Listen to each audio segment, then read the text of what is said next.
And we begin tonight in Hawaii, of course, where officials are saying the death toll has now risen to a staggering 67 people. The tragedy now being called the second deadliest fire in U.S. history, second only to 2018's Camp Fire in Northern California. And the mayor saying today that the death toll will climb in the coming days because many of these buildings haven't even been searched yet. Certainly, we've seen devastation, destruction, immeasurable loss of life. That was the number that they found people who were outside of the buildings. So we have not yet searched in the interior of the buildings. We're waiting for FEMA to help with that search. As you heard there, officials on the ground confirming that search and rescue efforts are still underway for those who remain missing. Thousands of acres have been scorched, as you see here, and the historic town of Lahaina looks something like this now. People were able to go back earlier today to see the devastating damage to their homes and properties. We have also been hearing directly from survivors who are talking about people who literally had to jump into the ocean to escape the flames. That's because of just how fast that fire was spreading. Take a look.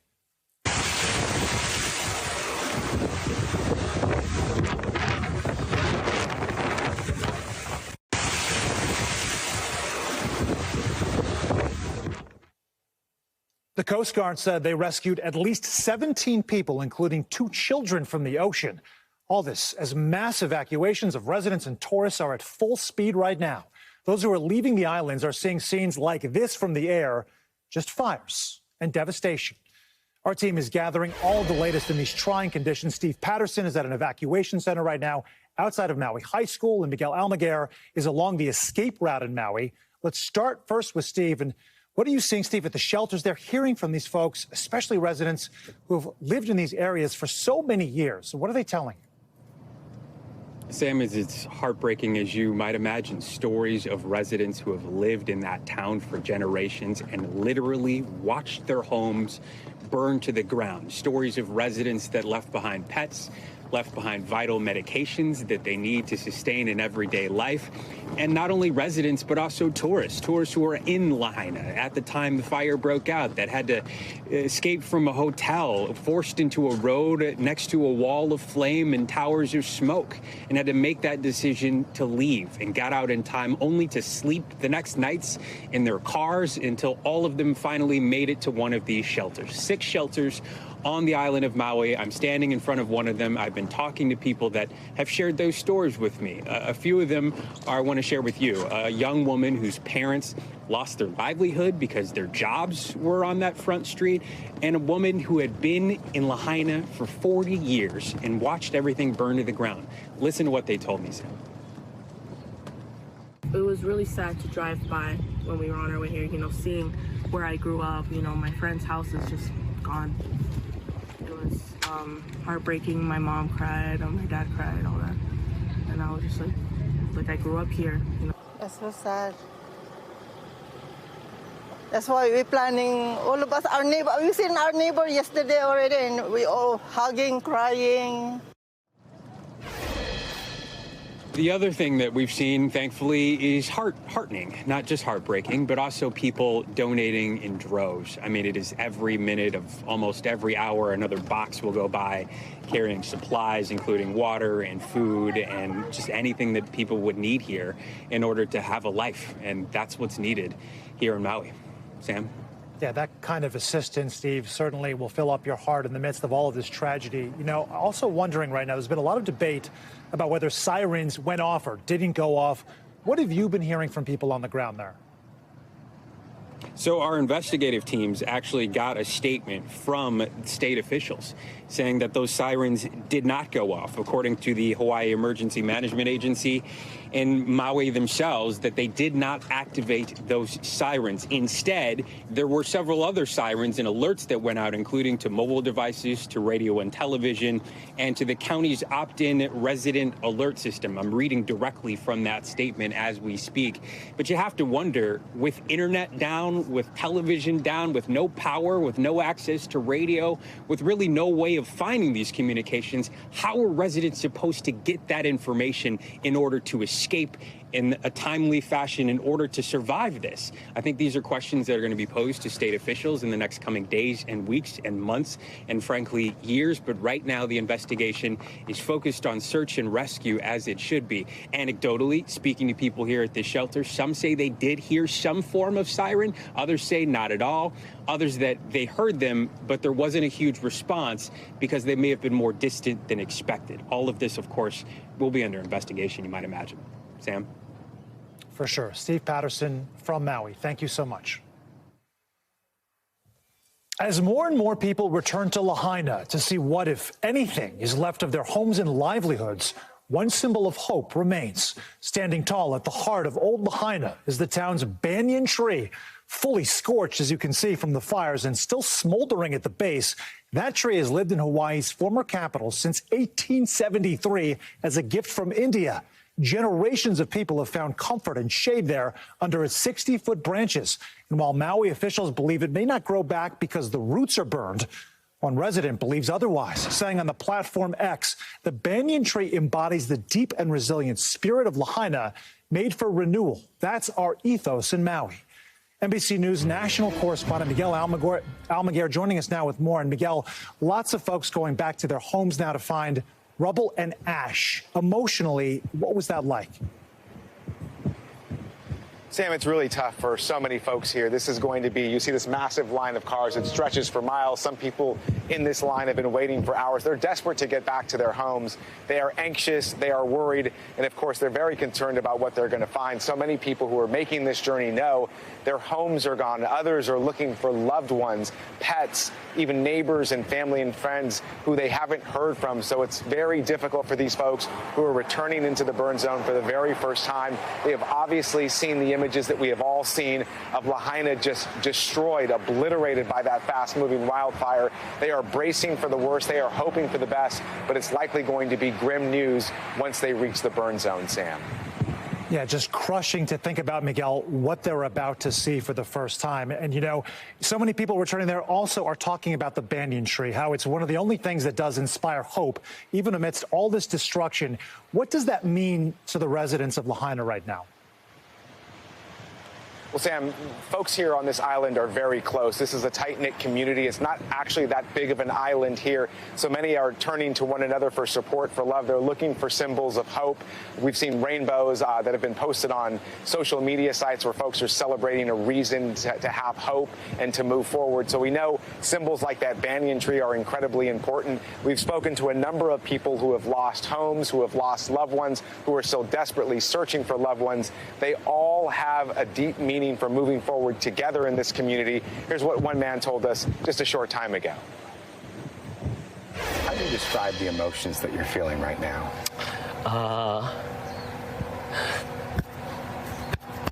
Well, right here, it's pretty tough. But we'll be okay. We'll make it. I think we're going to move forward. It's going to be positive. Lahaina will come back. It may be 10 years, but it'll be back. Sam, that's what so many people have told us, a sentiment that's shared by so many folks, and they are trying to hold out hope amidst so much tragedy, Sam. And no doubt so much sympathy for what they're going through, Miguel. Can you talk a little bit about the history as well that was lost in these fires? What do you know about that? Well, Sam, you know, obviously you talked about the banyan tree, how important that is, how it's a symbol of hope, how it's been a long-standing landmark in this community. Lahaina is also home to Hawaiian royalty. There is so much history here. Of course, for many tourists, it's known as a hot spot. It's a place to visit, a place to spend time. There are many hotels there. But this is really a sacred place for people on the island of Maui and, of course, on the Hawaiian Islands in general. It's a place that's very special. It has very deep meaning. And, of course, that banyan tree was symbolic of everything. So folks here trying to rally together, saying this city will rebuild, it will come back. It may take some time, but that's exactly what they plan to do, Sam. An awful lot to process, but there is still hope nonetheless. Miguel Almaguer, thank you so much for that report. Thank you. And as Miguel mentioned, residents of Lahaina right now and beyond are either searching for their loved ones or waiting for supplies at shelters. Some who did manage to escape just in the nick of time say they feel lucky to be alive. May Vedelin Lee is one such resident of Lahaina. May, I know how emotional this time must be for you right now. Thank you for joining us. First of all, how are you doing? How is your family doing? Everybody, sorry, that was footage I haven't seen before. And it was just, this is heartbreaking to see. As far as I know, everybody in my circle are safe.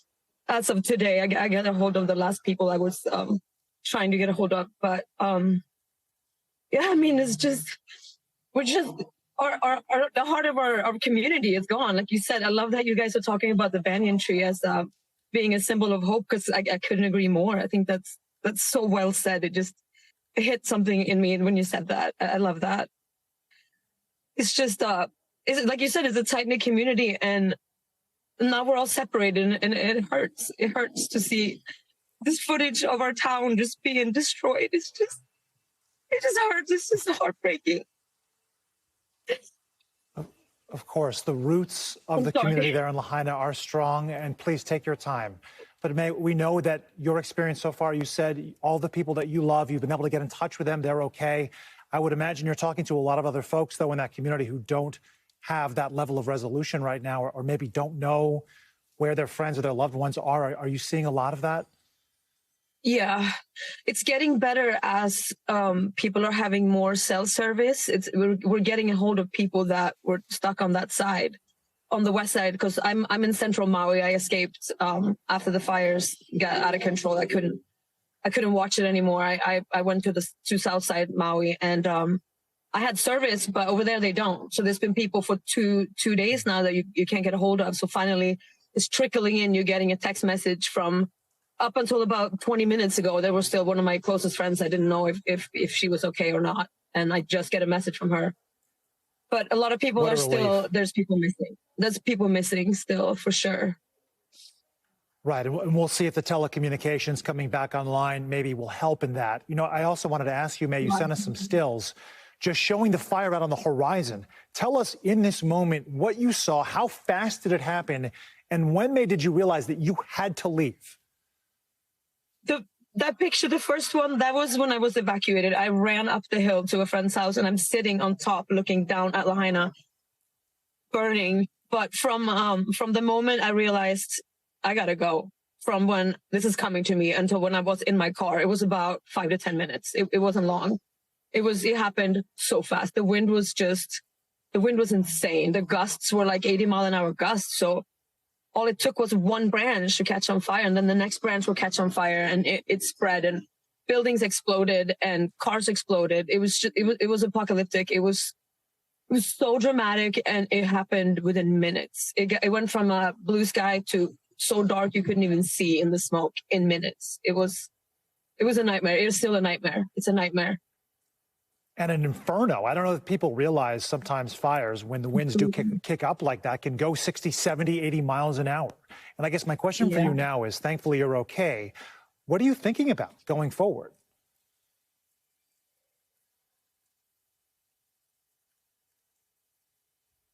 I think May might have frozen up on us. May, can you hear me?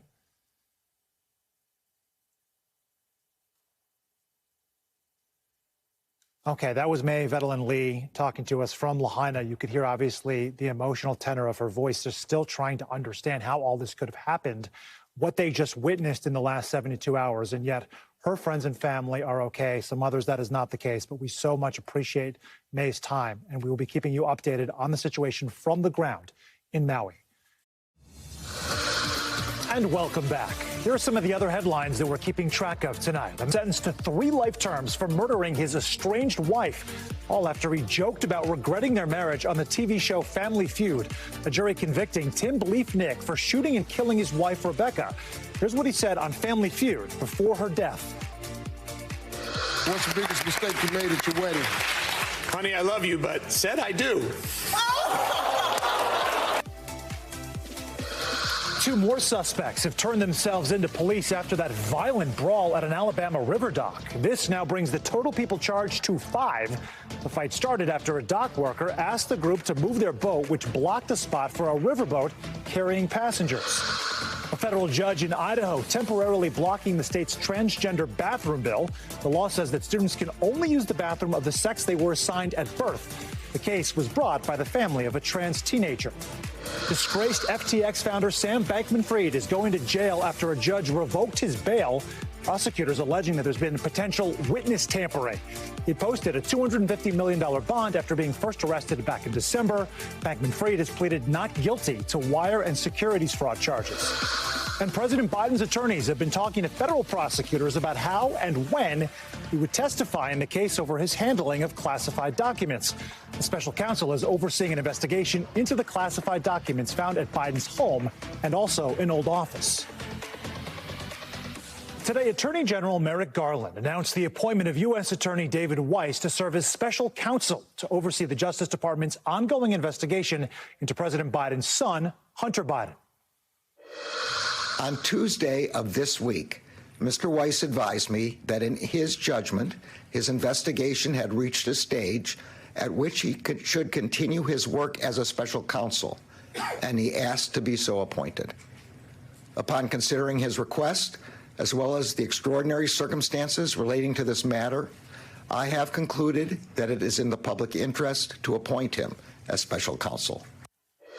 Now, Weiss was appointed U.S. Attorney in Delaware by Donald Trump. He's been investigating Hunter Biden for the past 5 years. Weiss is now one of 3 special counsels appointed by Attorney General Garland. Monica Alba joining us now from the White House. Monica, let's start with the most important question here that so many folks want to know why. Why was a special counsel appointed in the first place? How did we get to this point?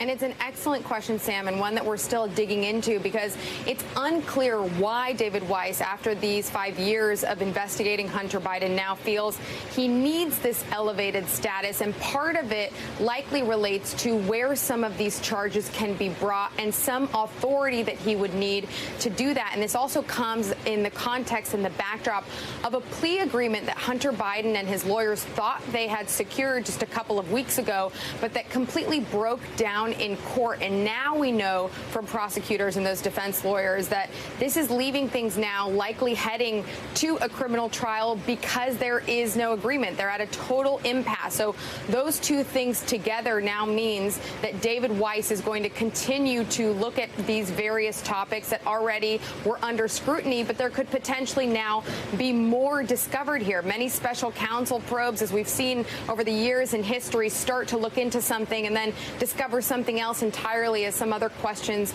continue and pertain to just what Hunter Biden was doing with some of his business dealings. And of course, there have been a lot of accusations and there has been a lot of criticism from Republicans on what they suspect Hunter Biden was doing in terms of trying to use his father, the now president of the United States, in those business dealings. So a lot more questions tonight than answers as this major development came to pass.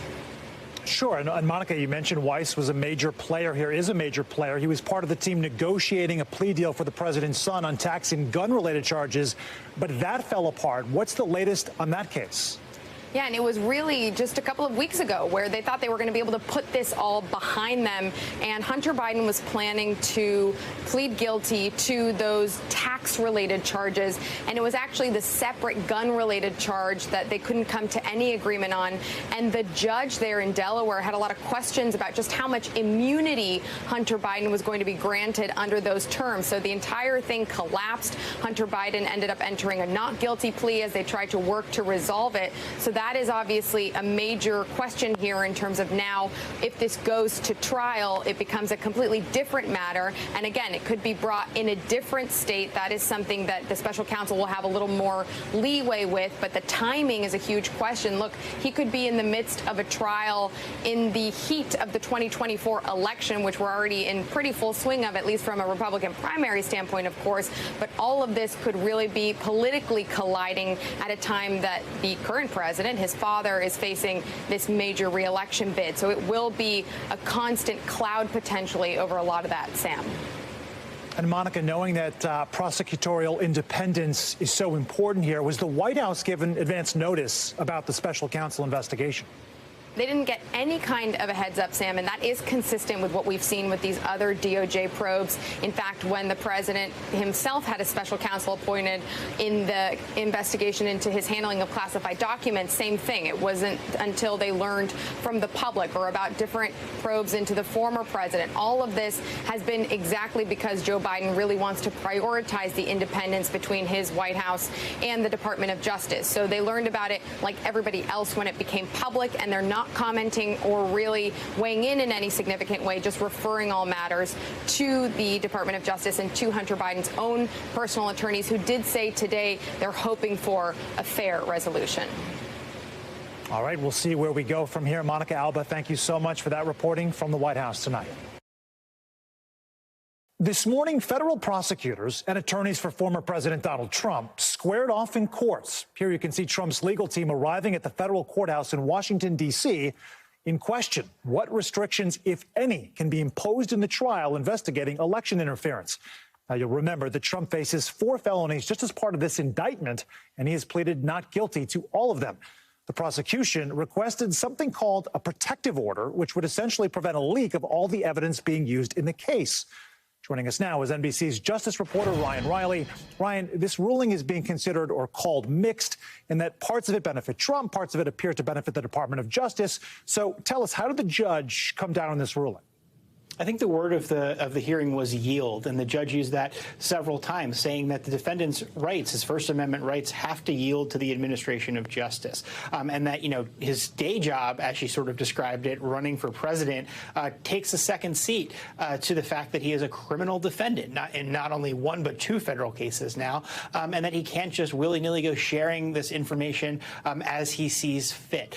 They have to keep those restrictions on it, and it was kind of a unique moment because you had this instance where you're talking about the former president of the United States as though he needed a babysitter. A babysitter actually came up at one point because he isn't supposed to be accessing this information on his own or with electronic devices when he's reviewing through these transcripts of a lot of these, a lot of this evidence is going forward. And the big thing about it is they don't want the names of the witnesses or information about the witnesses just shared really widely, especially given the specter of some of the threats that we've already seen against individuals who sort of have crossed Trump in the past, or prosecutors or judges. There's just a lot of issues with security right now that has the special prosecutor's office, or special counsel's office rather, very worried. And Ryan, the judge talked about protecting sensitive material. Who defines what the parameters are for sensitive material here? Largely the Justice Department. The Trump campaign, or rather the Trump legal defense, can actually argue some of that. But at the start, at least, that's who's going to be setting it. The Justice Department's going to decide what's protected. And it seems like they have a pretty wide range of what they think should be protected in this case. Perhaps as much as 75% of this, over 1 million documents that are going to be coming in and released to the Trump team soon. Now, of course, a lot of that the Trump team already had access to, and just in the course of his normal job, so it's not going to be all new information they're getting blindsided with. But given that the special counsel's office has proposed starting this trial in the new year, in January 2nd of 2024, you can expect probably in the filing we're going to see next week from Trump's team that they're going to suggest a much later date further down the road. Ultimately, we may end up seeing some sort of trial set, perhaps in the spring. But you know, I think the December or January date is maybe a little bit of a long shot, given the amount of evidence we've seen will be presented to the Trump team soon. All right, a very complex legal situation here. Ryan Riley, to break it all down for us. Thank you so much. A teenager is now facing hate crime murder charges in the stabbing death of a dancer at a Brooklyn gas station last month. Today in court, the suspect, who is a 17-year-old high school student, pleaded not guilty. Prosecutors believe that O'Shea Sibley's death was motivated by anti-black and anti-LGBTQ bias. They say moments before he was killed, Sibley stepped in to defend his friends from homophobic and anti-black slurs.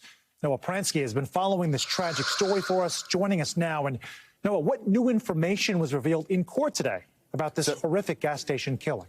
Yeah, we heard the name Dmitry Popov, the suspect, for the first time, 17 years old, rising senior at a local high school in Brooklyn.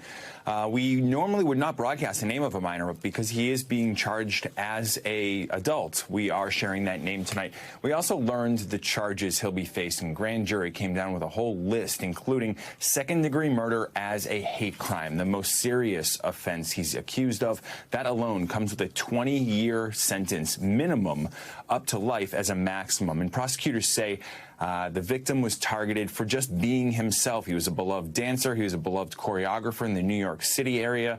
And right now, they're not just pursuing justice for him, but also the entire community that's mourning him tonight. So, Noah, the suspect's name has been revealed. What more do we know about his history, potentially, and have we heard from his lawyer or from his family? We don't know of any previous criminal history. He's a local 17-year-old kid at a high school. His attorney says that he's a good Christian boy. He was acting only in self-defense, wouldn't even acknowledge that there was a knife involved or that the weapon was his.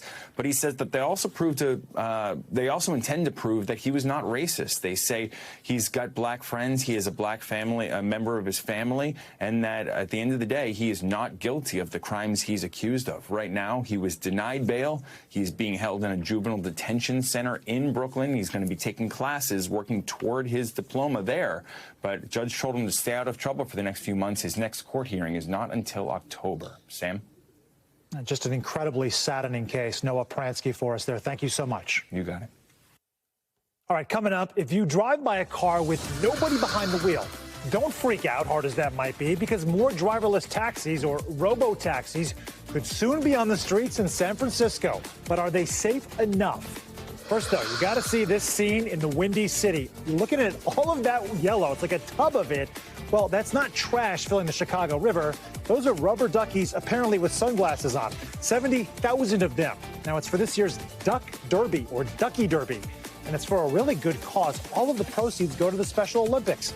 They've already raised more than $400,000. Nothing to quack at. We'll be right back.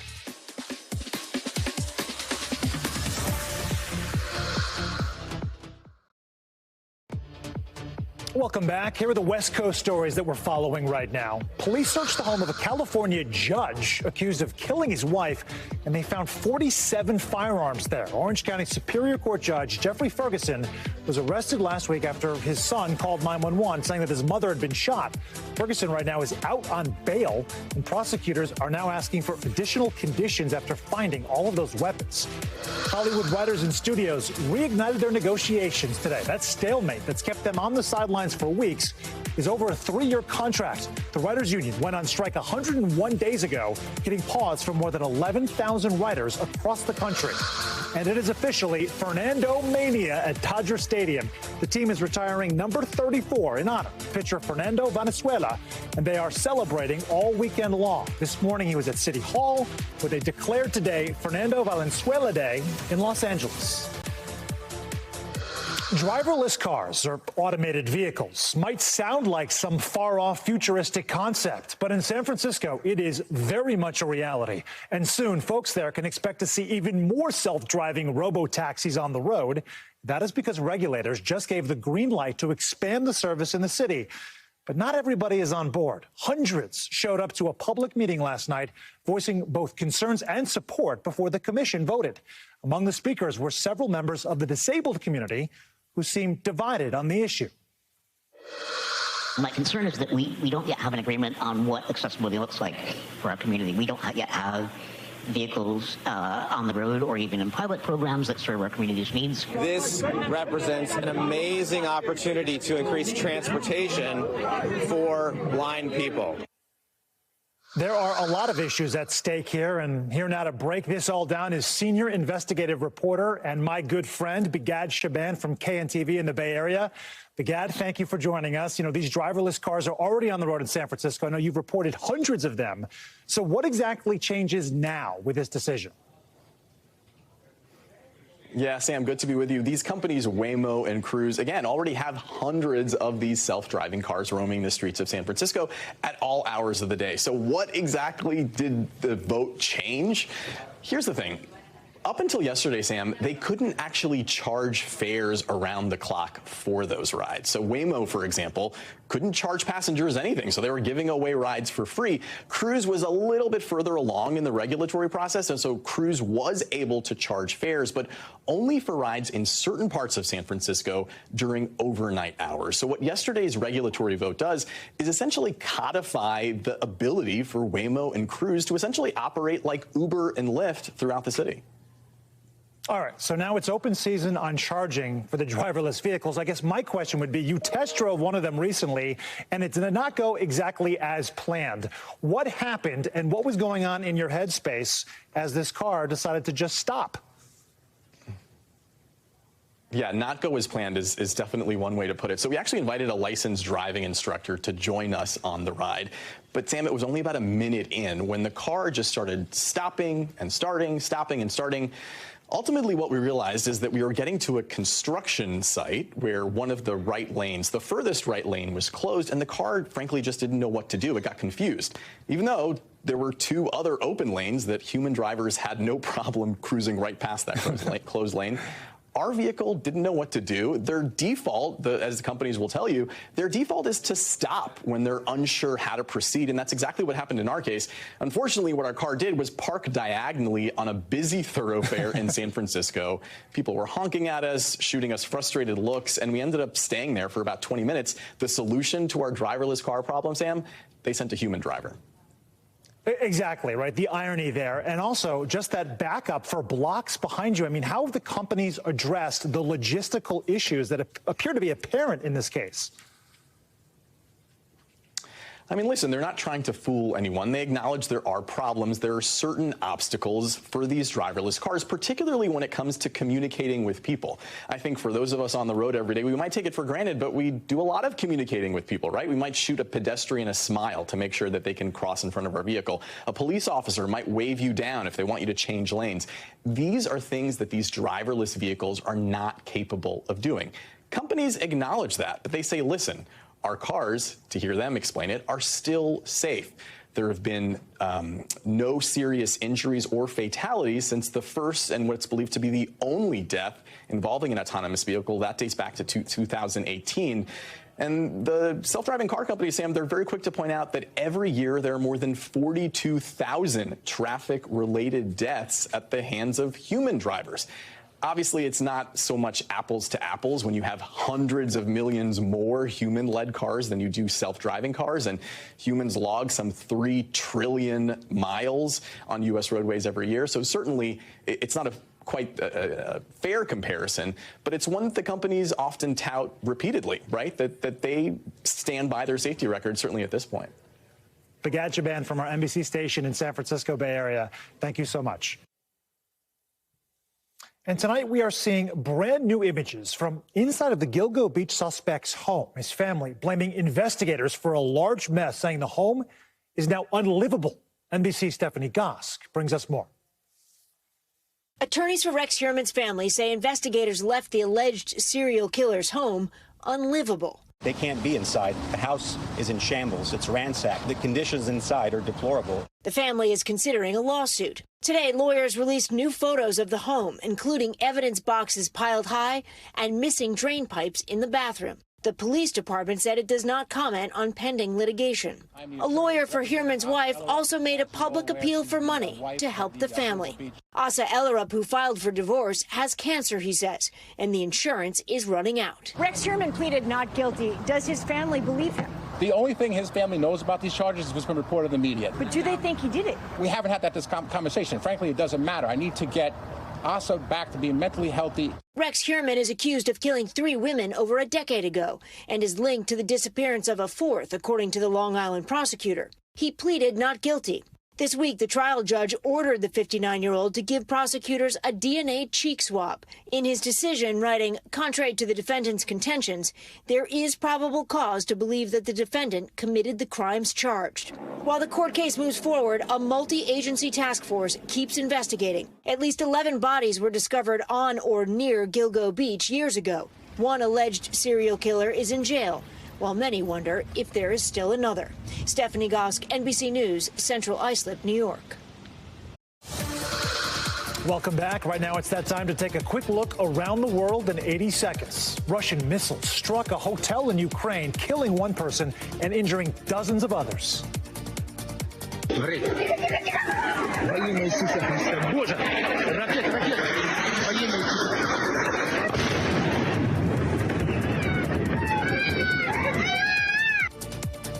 Just 1 hour before those missiles struck, the hotel was being used as a children's camp. Ukrainian officials say that 4 kids were injured.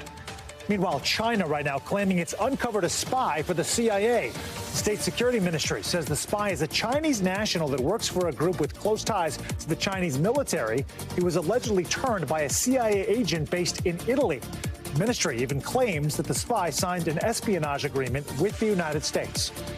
6 Colombian men were arrested in connection to the assassination of an Ecuadorian presidential candidate. Fernando Villavicencio was killed during a political rally on Wednesday, just 2 weeks before the election. Villavicencio was known for speaking up against gang violence and corruption. Ecuador's current president suggested that these criminal organizations were the ones behind his assassination. And Ethiopia is actively working to limit its LGBTQ community in the nation's capital. City officials say that security forces right now cracking down on places where people are having, quote, gay sex, like hotels and bars. Gay sex is illegal in Ethiopia and several other nations across Africa. Now to Niger, where leaders of the presidential coup there told the U.S. officials they will kill the president if military forces interfere. NBC's Courtney Cubie has all the details. Tonight, thousands taking to the streets in Niger supporting a military coup, as the U.S. raises alarms about the safety of the country's detained president, Mohamed Bazoum, last seen publicly in this image over a week ago. We have deep concern for him, for his family, for his security and well-being. Leaders of neighboring countries building a military force that could deploy to restore Bazoum to power. But now, NBC News has learned that coup leaders told U.S. officials they will kill the democratically elected president if any outside military forces interfere. We traveled to Niger 3 weeks ago to report on the strength of the Nigerian people struggling with immense poverty and a growing terror threat. Then the crisis began. Coup leaders closing the airspace and borders. For days, coup supporters burning cars, blocking traffic, and attacking the French embassy. The U.S. military negotiating with coup leaders for permission to restart flights. We just boarded the plane. It's late at night. 6 days later, Nigerian authorities agreed, allowing the U.S. to fly in a C-17 cargo plane. For security, flying under the cover of darkness. So this is the first aircraft to fly into Niger since the coup last Wednesday. It came in with some medical supplies for the U.S. troops and U.S. personnel who are here in the capital region. And we've just been lucky enough that they had a couple of seats available. We landed at a U.S. airbase in Germany the next morning. Oh, how are you? Good to see you. But millions of Nigerians are still caught in this crisis, and tonight, the U.S. still has not designated this a coup or withdrawn any military forces. All right, Courtney Cubie with incredible insight and access there. Thank you so much. Before we go, it is time for the future of everything. And tonight, we're going to tell you about a groundbreaking surgery saving infants' lives right now. That's ahead, so stay tuned.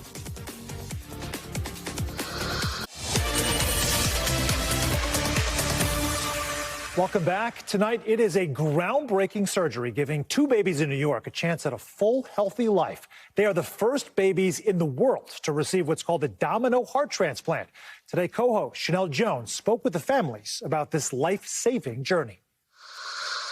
Hey guys, this is a story I'm so excited to share on the gift of life that an anonymous organ donor and their family so selflessly gave to save not 1, but 2 little babies. They were part of the world's first domino heart transplant in infants at New York Presbyterian Hospital. Here's a look at how 1 heart became gold for these 2 families. When we found out I was pregnant for the first time, it was so exciting. We were overjoyed. Samantha and Andre Civil of Roosevelt, New Jersey were college sweethearts. Sam, a teacher, and Andre, a police officer, were preparing for the birth of their first daughter, Brooklyn, when at a routine anatomy scan, doctors noticed something wrong with the baby's heart. It was very hard. You just don't imagine that when you find out that you're pregnant? Baby Brooklyn had an extremely rare condition. Instead of 2 heart valves pumping blood to the rest of the body, she only had 1. The civils learned that after Brooklyn's birth, she would need a partial heart transplant to survive. It was terrifying. They gave us a lot of information that we didn't quite understand. And 1 state away in Massapequa, New York, Nicole, herself a nurse, and James Scatz were doting parents with their newborn baby girl, Mia, when at 10 days old, Nicole noticed something off with her daughter. She did this like fast breathing. I saw it and I couldn't unsee it. I was taking her to doctor after doctor, and everyone kept telling me that she was fine. Call it a mother's intuition, but Nicole knew something was not fine, and soon her fears were confirmed. They realized that she had cardiomyopathy and was in heart failure. The Scatts were told Mia would also need a heart transplant to survive. Each baby found their way into the care of New York Presbyterian Morgan Stanley Children's Hospital, where they were both in a race against time for a new heart. Having days where you feel like it's never going to come, it's the hardest part. 7 months into the agonizing wait, the Scatts family got the call they had been waiting for. Timing was actually very serendipitous. I had received a donor offer for Mia. That was about 2 in the morning. I was sleeping. Nicole grabs me and she's like, James, Dr. Lee's on the phone. We found the donor. But in an incredible twist, the Civil family also got a call. The next morning, we reviewed Brooklyn's case. I said, well, I'm doing a heart transplant tonight, and Mia's valves actually work perfectly. Maybe we should do this as a domino. A heart domino had never been done before in babies. A domino transplant is when one patient is both a recipient of a transplant and then also becomes the donor for another transplant. So Mia would get a heart transplant, enabling her to donate the working valves from her old heart to Brooklyn. The Scatts did not hesitate to offer Mia's valves to Brooklyn. And then a few hours later, we were on the turnpike heading up north, and she was in surgery. After 9 grueling hours, the medical team had great news.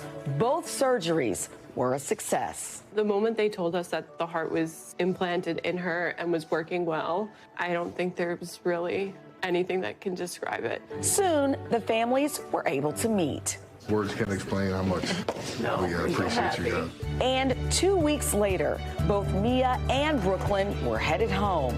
Mia with a new heart, and Brooklyn with a part of Mia's. You think about what the Scatts did for us. They got such incredible news, and they were able to think of somebody else in that moment. One of the nurses said that Brooklyn will always have a piece of Mia's heart. It makes it feel like we waited so long for a reason. And if that is not heartwarming, I do not know what is. Chanel Jones, thank you so much for that report. All right, we want to end right now on a high note, so here is your 60 seconds of joy.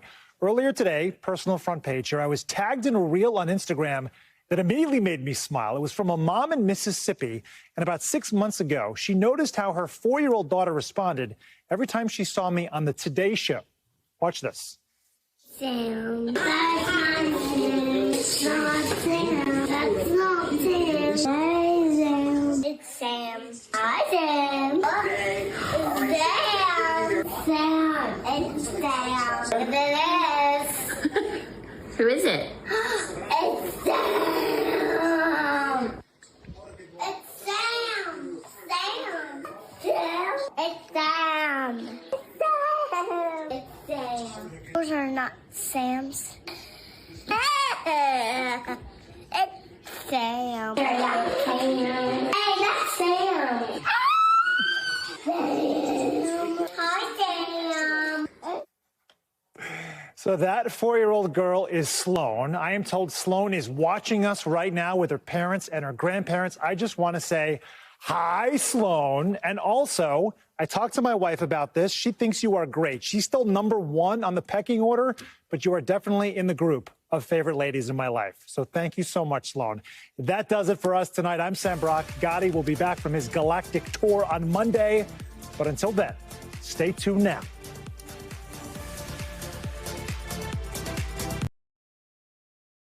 Thanks for watching our YouTube channel. Follow today's top stories and breaking news by downloading the NBC News app.